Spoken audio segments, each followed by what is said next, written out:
Hello everyone, welcome back to Action Brother. In today's video, we're going to read the chapter, Mijbil the Order, written by Gavin Maxwell. First, let's learn the background of this chapter. For example, you already know the name of our main character, our author. What's his name? Maxwell. So, he has a dog named Johnny, and he dies. After this, he becomes very emotional. I know, only someone who has already raised a dog can understand this feeling. So, Maxwell decides he won't raise another dog again because he already had a dog and was very attached to it. So, if you were to adopt another dog, it would feel like he was adopting a new dog to forget the loss of his old one, which is not a good thing at all. You can't ever replace your loved one. If you love your mother, you'll only have one mother for life. There's no way you'll ever have another. So Maxwell is thinking that the next pet he'll adopt will be an otter. For those who don't know, otters are adorable animals that live in water and mud. And yes, you all know I haven't been feeling well, so the video has been delayed. But no matter, I'll be regular from now on. I'm feeling much better. So let's get started on the story. Hi, my name is Gavin Maxwell. So, at the beginning of the new year in 1956, I traveled to Soudan, Iraq. Then an idea came to my mind. The next pet I should adopt shouldn't be a dog, but an otter. Because the place I live in, Kemisaferna, is surrounded by water, and otters love to live in water and mud. So, an otter would be fun to live in the place I live in. So I casually asked my friend if I should place an order. His friend replies, "Hello, I'm Maxwell's friend. Listen, Maxwell, why don't you go place an order with Tigress Master? There are a lot of orders there anyway. Just like the mosquitoes here. I mean, the otter population in Tigris marshes is very high. And Arabs usually keep otters. So you can get one too. What's the big deal? Anyway, we're going to Basra to pick up our mail at the Consulate General. But upon reaching the Consulate General, I find out that my friend's mail has arrived, but mine hasn't arrived yet. So I cable England, asking why my mail hasn't arrived yet. But for the next 3 days, there's no significant response. So I try the telephone. For those who don't know, to try a telephone call, you have to book it 24 hours in advance. So, I book my call 24 hours in advance. But when I try the first day, it doesn't go through due to some technical issue because the line was down. Then, the second day, the exchange was closed because it was a religious holiday, so the call didn't go through that day either. Then, when I try the third day, the call is down. Right? So, if the phone is down, how can the call go through? What happens next? My friend leaves, and I promise him to go right away and meet him there in a week. Then, 5 days later, my email arrives. I pick it up and head to my room, determined to read it in my spare time.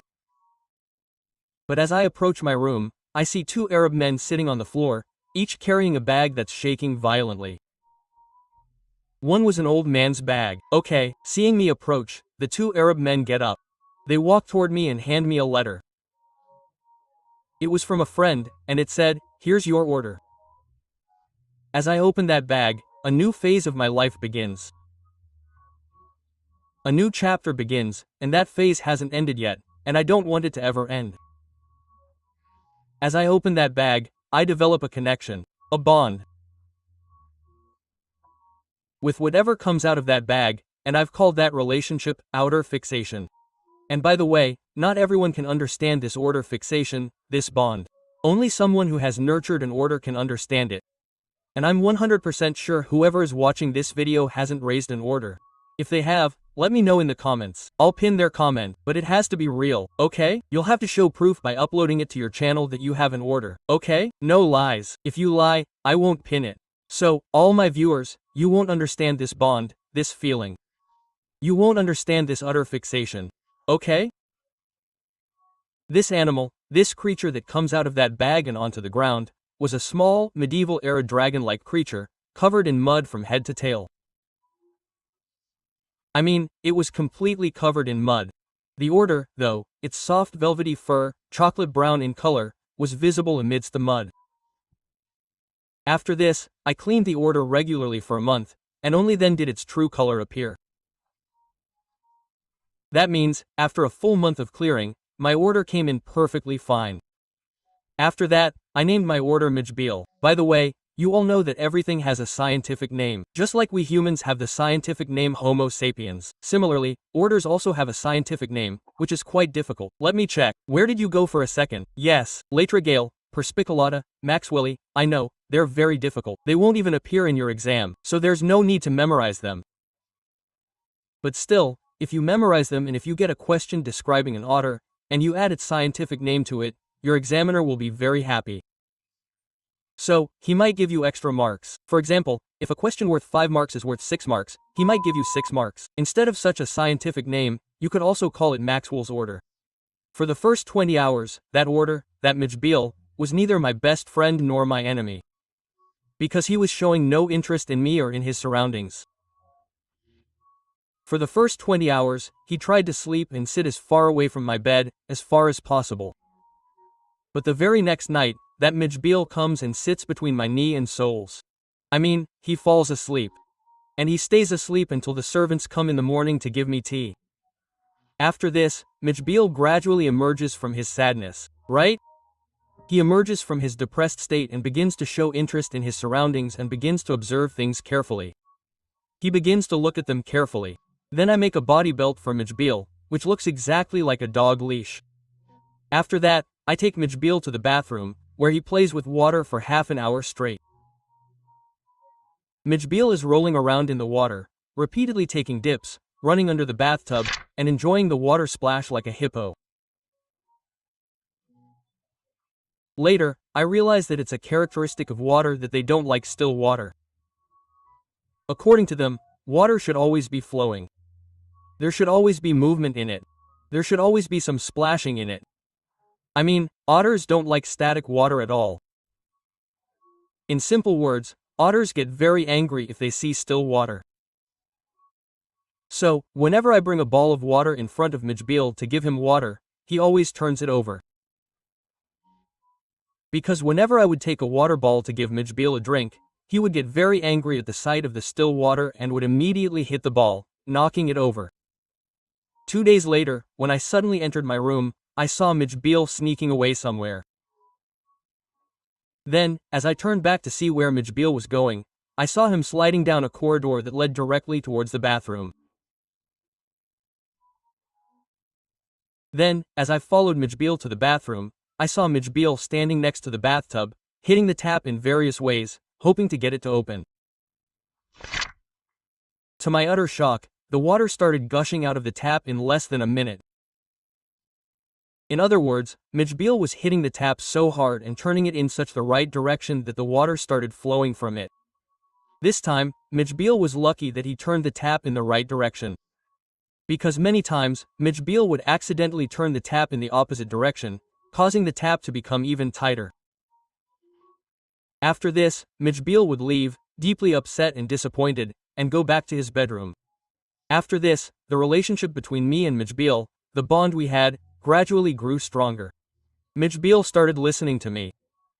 Whenever I called Mijbil to me, he would immediately come running to me. Mijbil, by the way, spent most of his time playing. He would spend hours playing with a rubber ball, running around with it. Mijbil used to dribble the ball with all 4 of his feet like a soccer player. But it wasn't his favorite game, nor was it his favorite toy. Mijbil would lie on his back and place all the marbles he had on it, making the sound, jiggle jiggle jiggle jiggle. And the most amazing thing was that the marbles never fell to the ground. So far, everything was going well, but this is where the problem began. Mijbil and I were having a great day in Basra. But I also had to go back home to Kemisferna, and British Airlines doesn't allow animals. So I had to book a ticket on another airline that did allow animals. The problem was that direct flights weren't available. So I had to fly from Boston to Paris, and then from Paris to Kemisferna, meaning London. And the airline insisted that if you have an animal, you must bring it in a maximum 18-inch box. It's okay to be smaller, but it shouldn't be larger than 18 inches. So I get a similar box made for Mijbil.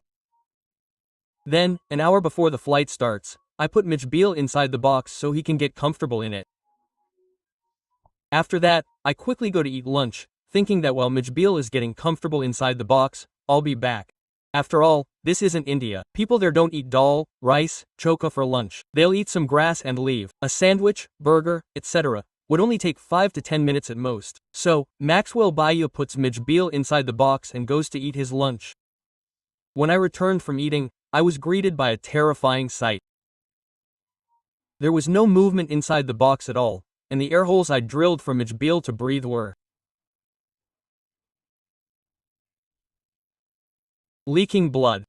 I ran over and, with great speed, managed to break the box open. I saw that Mijbil was extremely exhausted. He was so exhausted that he was crying, as if he was afraid Maxwell had abandoned him, trapped inside the box. So, Mijbil had panicked and injured himself all over the box. As soon as Mijbil emerged from the box, he immediately grabbed my leg, trying to prevent me from abandoning him again. Then, I tear off the edges of the box that had injured Mijbil and throw them away, so that Mijbil doesn't get hurt again. Look, the box was almost completely torn. But still, I somehow managed to put Mijbil inside the box.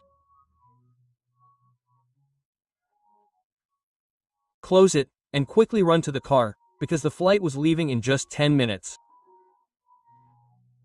Then, the driver accelerates at bullet speed, because he has to cover 5 miles in 10 minutes, because the airport is 5 miles away. For those who don't know, 5 miles equals 8 kilometers. 8 is 8, okay? Luckily, I don't miss my flight. I arrive on time. And the best part is that my seat was at the front of the flight, so I don't have any problems at all. I spread newspaper near my feet and place the box containing Mijbil on top of it. Then I call the air hostess. I hand her the fish parcel so she can store it somewhere cool. By the way, that fish parcel was for Mijbil. Then I tell her the entire story of the last half hour. Look, don't mistake Maxwell bhaiya for a pervert. Obviously, air hostesses are hot. This is the actual reality, so it's obvious he might have gotten a little carried away. Sir, why don't you put your order in your lap? You'll be comfortable too. Hearing all this makes me feel so good that I almost kiss her hand. But then I regained some control of my emotions and realized that the box beneath me, the one in which Mijbil was sitting, is no longer there. He's lost somewhere inside the flight. Just then, I see a woman standing up from her chair behind me, shouting, "A rat, a rat." Then I see Mijbil slipping under the feet of an Indian man wearing a white turban. Seeing Mijbil, I run towards him and try to catch him, but I can't. He slips away and runs away again. But then the air hostess comes to me and, with a sweet smile, tells me, "It would be best if you sat back in your chair, and I'll find your order and bring it back to you." I return to my chair, stretch my neck, and sit in a relaxed position. Then, I feel something near my feet. Then I see Mijbil sitting right next to my feet. And the next moment, Mijbil jumps onto my lap and starts licking and kissing my face and neck. Do we end up in London after this? Mijbil would play with his toys for hours. There were ping pong balls, marbles, rubber fruits, and a tarpon sail I'd brought from Mijbil's birthplace. He'd play with those all day long. For hours, and he even made up his own game using the ping pong ball. Let me explain. So, the thing is, when I went to Iraq, I took a suitcase, and it got damaged. Because of this, when I closed it, it formed a slope. You understand slope, right? It's something like this, right? Ups and downs. So, Mijbil would place a ping pong ball in the upper area of his suitcase, and when the ping pong ball would slide down, he would run and catch it, and he would play with the suitcase and the ping pong ball for hours on end. I would take Mijbil out of my house daily to exercise him. Normally, we don't take dogs out. I have a dog, so I regularly take him out to the terrace or outside so he can get some exercise, run around, and play. In other words, he can stay physically active. Similarly, the author would take Mijbil out, and Mijbil would walk the streets of London for hours on end. Mijbil developed many habits. Just like small children don't walk one by one on the roads while going to and coming back from school.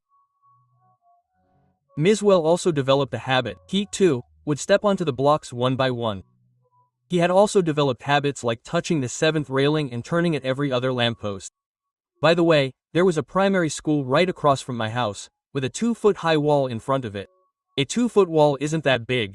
I'm 6 feet tall myself, so you can imagine how big 2 feet is.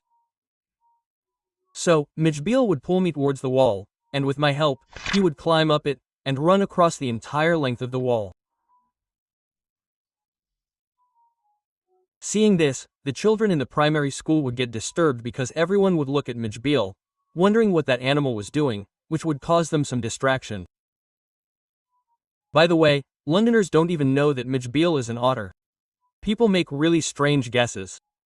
For example, it belongs to the mustelid family, which also includes badgers, mongooses, weasels, stoats, minks, and other animals. But let's just say this guess is a little fair, because otters do look a little like the mustelid family. But people make even worse guesses.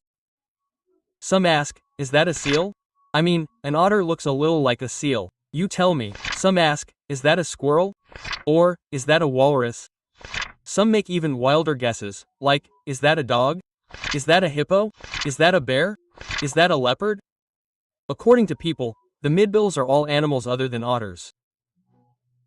I've never seen anyone actually call the Mijbils an otter. Honestly, you guys probably never heard of the word otter before this chapter. You probably don't even know that an animal called an otter exists. By the way, what struck me most strange was when a laborer who was digging a hole saw Mijbil and me approaching him, dropped his tool, the hoe, the excavator, and set it aside, and started staring at us with his hand on his back. And as we got closer, his expression became even more bizarre. It was a very funny expression. The laborer's expression was such that if anyone saw him with that expression, they would have wet their underwear with laughter. And as soon as we got close to him, the laborer was so confused that he didn't know what to say. He said, "What animal is this, brother?" That means that the lion must have thought about all the animals it saw in its life during that period of time. But the Mijbil it encountered didn't match any of those animals, and that's why the lion's expression became like this.